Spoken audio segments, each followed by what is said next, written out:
Norway's glaciers are melting away and exposing long-buried treasures. It's a race against time. Julian Post Melbye is spending an increasing amount of time on these chilly slopes. Today he's reached an ascent of 2,000 meters. A few days ago he received a message. A tourist sent us some photos and GPS markers over archaeological finds he had seen while hiking in the area. So we're going to go check them out. Melbye is an archaeologist at the University of Oslo, a glacier archaeologist to be exact. Glaciers are where he does his field research. For thousands of years, our ancestors have been crossing them to hunt, conduct trade, or search for places to settle. An animated rendering shows how researchers reconstruct their findings.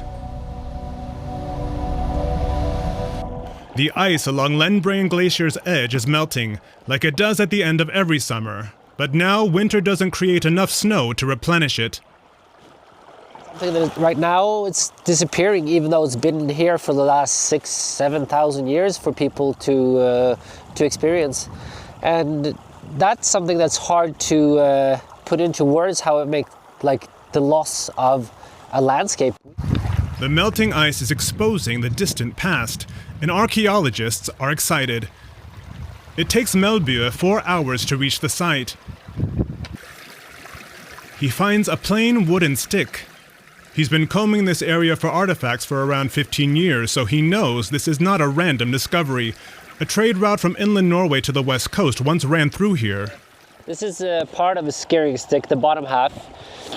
And this is part of a mobile hunting fence for reindeer. And it would have been used in the late migration period, so sometime around 400 or 500 AD. So it's about 1,600 years old, this stick. A few meters further on, Melbye finds the rest of the stick. Then it's time to head back down to the valley. There, in Lom municipality, Melbye and his colleagues put their discoveries on display. The local mountain museum has a section called Secrets of the Ice, featuring weapons, shoes, gloves, and prehistoric skis. He points out his favorite. Of arrows used for hunting from the Stone Age to the medieval period. Up in the corner here, this is a small arrow. It's actually a toy. So this is somebody's brought kids along while hunting, and the kids needed something to do while they were waiting for the reindeer to show up.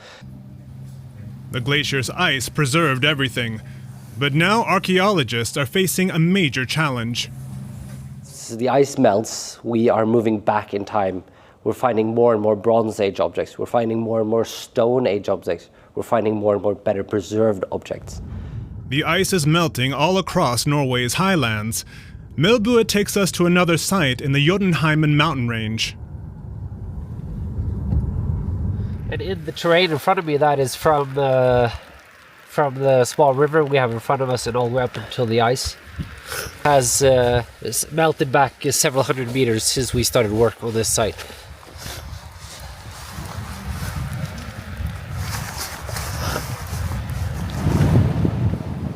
To give people an idea of what's at stake with the ice loss, the center has created an artificial ice tunnel for visitors and school children.